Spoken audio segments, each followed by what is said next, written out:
The hottest twin boys in school pranked me, pretending to be the same guy while dating me. During the day, Sebastian was cold and distant. At night, his twin brother Julian was warm and affectionate. But here's the thing, I could see floating comments. Julian sacrificing so much for his brother's happiness. To keep her from finding out Sebastian's dating another girl, he has to force himself to be with her at night. Poor guy. I didn't cry. I didn't get angry. That night, I casually told Julian, we've been together 3 months now. Don't you think we should take things further? He froze. I tilted my head innocently. Didn't you agree to this during the day? The next day, I told the cold Sebastian, you're so sweet at night. I like that version of you way better. Sebastian looked furious. I first noticed something weird about Sebastian one night. The usually distant guy took off his jacket, revealing a tight black tank top. He dropped to one knee and wrapped his arms around my waist. Like a needy puppy, he pressed his head against my stomach. Please don't leave, he whispered. His eyes were all glossy as he asked me to pour him a drink. Stay with me longer. Normally, Sebastian kept every button of his shirt fastened tight. He'd press his lips together, clutch his textbooks, and say he needed to get back to study. It didn't feel like dating. More like he was tolerating some wealthy person who paid his tuition. I ran my fingers through his hair and said gently, you'll miss dorm curfew. Let me drive you back to campus. At those words, his burning arms tightened around my waist. Can I stay the night here? He asked nervously. I was about to answer when I saw the floating comments. Oh my god, Julian pretending to be Sebastian is so disgusted his skin is crawling. Ha ha ha, Julian's sacrifice for his brother's love life is huge this time. My expression shifted as I looked at the man in front of me. I slowly lifted his chin, studied that beautiful, youthful face. Young people can't hide their feelings well. Behind all the clinginess, the affection, the eagerness, there was stiffness and resistance he couldn't quite conceal. Well, if we're playing games, let's make it fair. I smiled.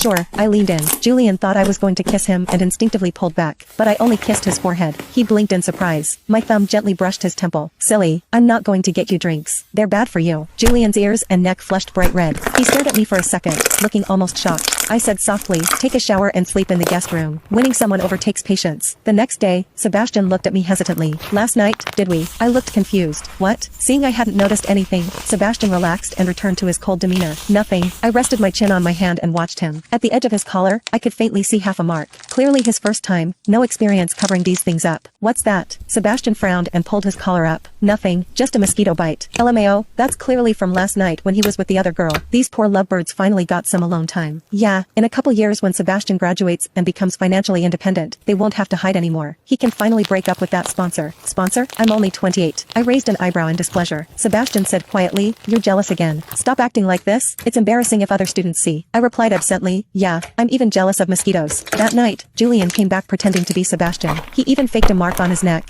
red and swollen. I waved him over. Come here, let me put some medicine on that. Julian leaned into my arms. I applied some ointment and gently blew on it. Julian, who'd been staring off into space, suddenly shivered. His ears turned red again. I said softly, don't hurt yourself like this anymore. He stammered, how did you? He stopped himself mid-sentence. He just